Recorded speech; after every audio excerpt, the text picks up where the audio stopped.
So hi guys and welcome back to Superhero Galaxy.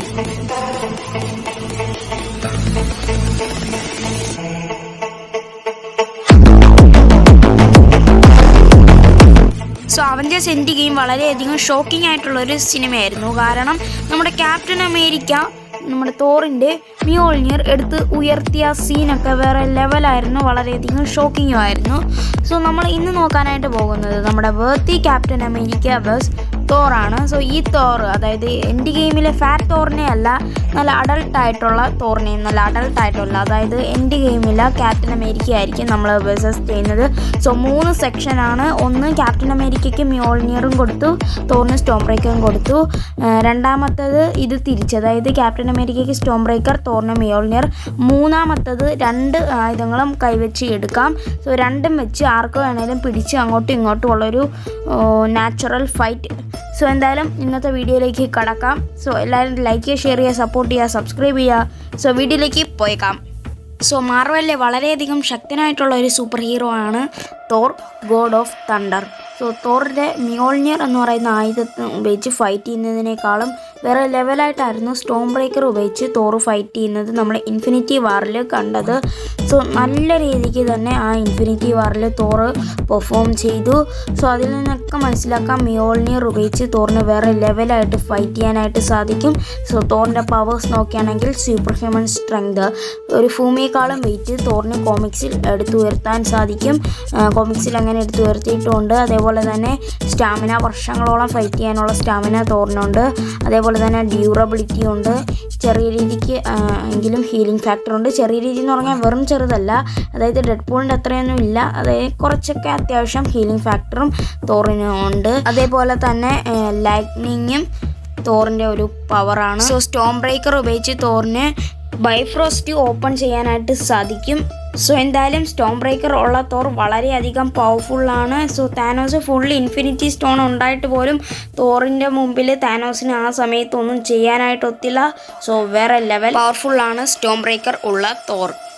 So Mjolnir ഉള്ള captain അമേരിക്കയെ കുറിച്ച് നോക്കുകയാണെങ്കിൽ എൻ്റെ ഗെയിമിൽ തോറിനേക്കാളും നന്നായിട്ട് പെർഫോം ചെയ്തത് ക്യാപ്റ്റൻ അമേരിക്ക എന്ന് പറയാം. സോ ക്യാപ്പിൻ്റെ ഷീൽഡും കൂടെ വെച്ചിട്ടാണെങ്കിൽ കുറച്ചുകൂടെ ഒരു ഇത് കിട്ടും.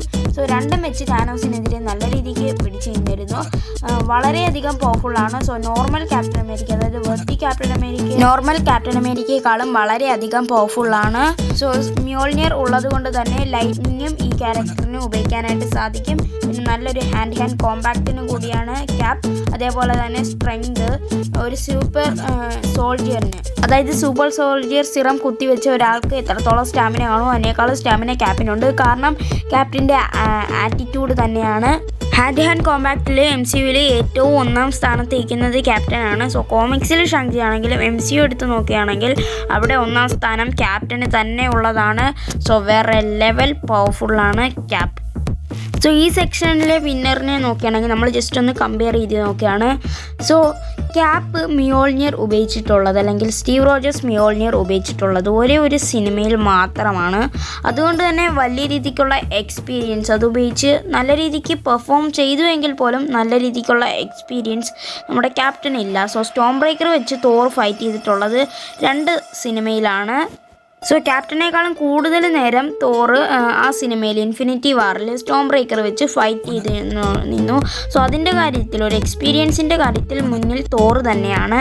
സോ പിന്നെ സ്ട്രെങ്ത് നിങ്ങൾക്കറിയാം തോറിനാണ് കൂടുതൽ, സ്റ്റാമിന, ഡ്യൂറബിലിറ്റി, സോ അങ്ങനെയുള്ള പവേഴ്സ് എല്ലാം തോറിനാണ് കൂടുതലായിട്ട് ഉള്ളത്. പക്ഷേ നല്ലൊരു ഹാൻഡ് കോമ്പാക്റ്റൻ ആയതുകൊണ്ട് തന്നെ നല്ല രീതിക്ക് ക്യാപ്പ് ഫൈറ്റ് ചെയ്യും. എങ്കിൽ പോലും അവസാന വിജയം തോറിനായിരിക്കും. സോ ഇനി നമുക്ക് രണ്ടാമത്തെ സെക്ഷൻ നോക്കാം. സോ രണ്ടാമത്തെ സെക്ഷൻ എന്ന് പറയുന്നത് ഇതൊന്ന് തിരിച്ചു കൊടുക്കുകയാണ്. അതായത് സ്റ്റോം ബ്രേക്കർ ക്യാപ്റ്റൻ്റെ കയ്യിലും മ്യോൾനിയർ തോറിൻ്റെ കയ്യിലും. സോ മ്യോൾനിയർ ഉള്ള തോറിനെ കുറിച്ച് നോക്കുകയാണെങ്കിൽ സാധാ തോറിൻ്റെ പവേഴ്സും അതേപോലെ തന്നെ മ്യോൾനിയർ വെച്ച് കുറേ നാളും കോമിക്സിൽ നോക്കുകയാണെങ്കിലും മൂവീസിൽ നോക്കുകയാണെങ്കിലും തോറ് എന്ന് പറയുന്ന ക്യാരക്ടർ ഉള്ളപ്പോൾ തൊട്ട് തോറിൻ്റെ ആയുധം മ്യോൾനിയർ ആണ്. സോ ആയിരക്കണക്കിന് വർഷത്തിൻ്റെ എക്സ്പീരിയൻസ് തോറിന് മ്യോൾനിയർ വെച്ചുള്ള ഫൈറ്റിംഗ് സ്കിൽസ് എല്ലാം തന്നെ തോറിന് അറിയാം. സോ നല്ല രീതിക്ക് മ്യോൾനിയർ ഉപയോഗിച്ച് തോറ് ഫൈറ്റ് ചെയ്യുന്നത് കണ്ടതാണ്. സോ സർത്തർ എന്ന് പറയുന്ന വില്ലൻ വില്ലനെ പോലും അതും വളരെയധികം പവർഫുള്ളാണ് ഈ ക്യാരക്ടർ. ആ ക്യാരക്ടറിനെ മിയോൾനിയർ ഉപയോഗിച്ച് തോർ തോപ്പിച്ചത് കണ്ടതാണ്. സോ അത്രയ്ക്ക് പവർഫുള്ളാണ് മിയോൾനിയർ ഉള്ള തോർ. സോ സ്റ്റോം ബ്രേക്കറുള്ള ക്യാപ്റ്റനെ കുറിച്ച് നോക്കുകയാണെങ്കിൽ വളരെയധികം പവർഫുള്ളാണ് ക്യാപ്റ്റൻ. സോ നോർമൽ ക്യാപ്റ്റനേക്കാളും വളരെയധികം പവർഫുൾ. സോ നല്ലൊരു ഹാൻഡ് കോമ്പാക്ടനായതുകൊണ്ട് തന്നെ സ്റ്റോം ബ്രേക്കർ ഉപയോഗിച്ചും നല്ല രീതിക്ക് ക്യാപ്റ്റനെ ഫൈറ്റ് ചെയ്യാനായിട്ട് സാധിക്കും. എങ്കിൽ പോലും എക്സ്പീരിയൻസ് വളരെ കുറവാണ്. സോ ക്യാപ്റ്റന് സാധാരണയുള്ള super human strength, stamina, durability, ആ പവേഴ്സും കൂടെ ഈ ലൈറ്റ്നിങ്ങിൻ്റെ പവറും എല്ലാം കൂടെ ആകുമ്പോൾ ക്യാപ്റ്റൻ വളരെയധികം പവർഫുൾ ആയിരിക്കും. സോ സ്റ്റോം ബ്രേക്കർ വെച്ച് പല സാധനങ്ങളെയും നല്ല രീതിക്ക് അറ്റാക്ക് ചെയ്യാം. സോ എൻ്റെ ഗെയിമിലും ചെറിയ രീതിക്ക് സ്റ്റോം ബ്രേക്കറും ക്യാപ്റ്റൻ ഉപയോഗിക്കുന്നുണ്ടായിരുന്നു. സോ ക്യാപ്റ്റൻ ഒന്ന് കൈവച്ചപ്പോൾ തന്നെ സ്റ്റോം ബ്രേക്കർ ക്യാപ്റ്റൻ്റെ അടുത്ത് വന്നു. സോ ഇനി വേഴ്സസ് ബാറ്റിലേക്ക് കടക്കാം. സോ എനിക്ക് തോന്നുന്നത് ഇതിൽ ജയിക്കുക തോറായിരിക്കും.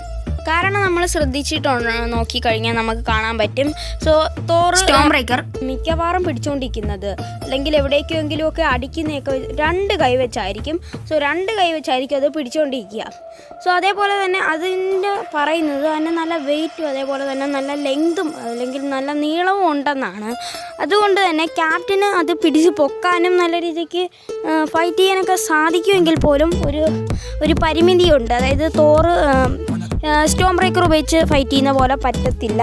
എങ്കിൽ പോലും തോറിൻ്റെ കൂടെ കട്ടയ്ക്ക് പിടിച്ച് നിൽക്കും. എങ്കിലും അവസാന വിജയം നമ്മുടെ തോറിന് തന്നെ. സോ മൂന്നാമത്തെ സെക്ഷൻ നോക്കുകയാണെങ്കിൽ 2 പേർക്കും എടുക്കാം. 2 ഇത് വെച്ചും ഫൈറ്റ് ചെയ്യാം. സോ അങ്ങനെ നോക്കുകയാണെങ്കിൽ ക്യാപ്റ്റന് 2 ഇത് വെച്ച് ഫൈറ്റ് ചെയ്യാനായിട്ട് കുറച്ച് പ്രയാസം വരും. സോ ഞാൻ പറയുന്നത് ക്യാപ്റ്റന് 2 ഇത് വെച്ച് ഫൈറ്റ് ചെയ്യാനേ ഒക്കത്തില്ലെന്നല്ല. സോ തോറിൻ്റെ അത്രയും ഒക്കത്തില്ല. കാരണം സ്ട്രെങ്ത് അതേപോലെ തന്നെ എക്സ്പീരിയൻസ്. സോ തോറിൻ്റെ അത്രയും ഒക്കത്തില്ലെന്നേ ഞാൻ പറയുന്നുള്ളൂ, പറ്റത്തില്ല എന്നല്ല ഞാൻ പറയുന്നത്.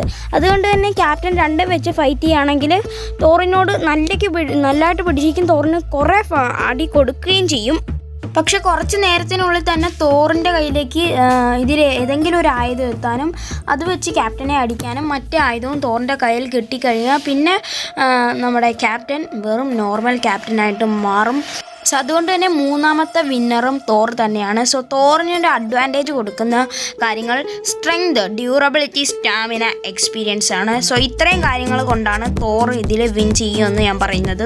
മാത്രമല്ല MCUവിൽ ഇപ്പോൾ തോറിൻ്റെ കയ്യിൽ ഓഡിൻ ഫോഴ്സ് ഇല്ല എന്നാണ് തോന്നുന്നത്. പക്ഷേ കോമിക്സിലുണ്ട്. സോ ഓഡിൻ ഫോഴ്സ് ഉണ്ടെങ്കിൽ ക്യാപ്റ്റൻ്റെ കയ്യിൽ 2 ആയുധം ഇരിക്കുകയാണെങ്കിൽ പോലും തോറിന് ക്യാപ്റ്റനെ അടിച്ചിടാൻ സാധിക്കും.